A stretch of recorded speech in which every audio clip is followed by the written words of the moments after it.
Hello, നമ്മുടെ ചെറുക്കുടിൻ്റെ Christmas ഷൂട്ടിൻ്റെ ഒരു mini വ്ളോഗാണ് കേട്ടോ. ഞങ്ങൾ നേരെ അമ്മാമ്മയുടെ വീട്ടിലാണ് പോയത്. അമ്മാമ്മയുടെ വീട്ടിൽ നല്ല വെട്ടവും വെളിച്ചമൊക്കെ ഉണ്ട്. പിന്നെ അമ്മാമ്മ ആറ്റുനൂറ്റി വളർത്തിയ ചെടികളൊക്കെ ഉണ്ട് കേട്ടോ അവിടെ. അപ്പോൾ അതിലൊരു ചെടി നല്ലത് നോക്കിയിട്ട് അതിൽ ഞാൻ നല്ല ഡെക്കറേറ്റീവ് ഐറ്റംസ് ഒക്കെ യൂസ് ചെയ്ത് നല്ല രീതിയിൽ ഡെക്കറേറ്റ് ചെയ്തിട്ട് അതൊക്കെ ഞാൻ നേരത്തെ പോയി വാങ്ങിയിട്ടുണ്ടായിരുന്നു കേട്ടോ. പിന്നെ സാൻഡയുടെ ഡ്രസ്സ് അവൻ്റെ സൈസിൽ കൂടുതലായിരുന്നു. പിന്നെ എൻ്റെ പേഴ്സണൽ ഡിസൈനറിനെ കൊണ്ട് ഞാൻ നല്ല രീതിയിൽ അവൻ്റെ കറക്റ്റ് സൈസിനൊക്കെ ഒന്ന് റെഡിയാക്കി എടുത്തിട്ടുണ്ട്.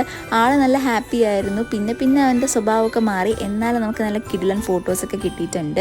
ഇത് ഞാൻ എൻ്റെ പെറ്റ് ബേർഡ്, എൻ്റെ ബില്ലിക്കുട്ടിയുടെ ഓർമ്മയ്ക്ക് വേണ്ടിയിട്ട് എനിക്ക് സ്റ്റിച്ച് ചെയ്തൊരു, എൻ്റെ തത്തമ്മയാണ് സ്റ്റിച്ച് ചെയ്തൊരു ഡ്രസ്സാണ്. അത് ആക്ച്വലി എനിക്ക് ഇപ്പോഴാണ് യൂസ് ആയത്. ആശാന് തൊപ്പി വയ്ക്കുന്നത് വലിയ ഇഷ്ടമൊന്നുമല്ലായിരുന്നു കേട്ടോ. പിന്നെ തൊപ്പിയും സ്റ്റിക്കൊക്കെ വെച്ച് എങ്ങനെയൊക്കെ കുറച്ച് ക്ലിക്സൊക്കെ കിട്ടി. പിന്നെ അമ്മയും ഞാനും എൻ്റെ അനിയനും ആൻറ്റിയൊക്കെ അവനെ കയ്യിൽ വെച്ചിട്ട് ഒരുപാട് നല്ല ഫോട്ടോസൊക്കെ എടുത്തു. ഔട്ടൊക്കെ അടിപൊളിയായിരുന്നു കേട്ടോ. എൻ്റെ ചെറുക്കുട്ടി അങ്ങനെ പാപ്പാജി ആയപ്പോഴത്തേക്ക് നല്ല ശുണ്ടരനായിരുന്നു കേട്ടോ. അപ്പോൾ എൻ്റെ പാപ്പാജീനെ എല്ലാവർക്കും ഇഷ്ടപ്പെട്ടാലൊന്ന് വീഡിയോ ലൈക്ക് ചെയ്യുക. പാപ്പാജി എങ്ങനെയുണ്ട് എന്നുള്ളത് നിങ്ങൾ കമൻസിൽ കൂടെ ഒന്ന് ഷെയർ ചെയ്തേക്കാം.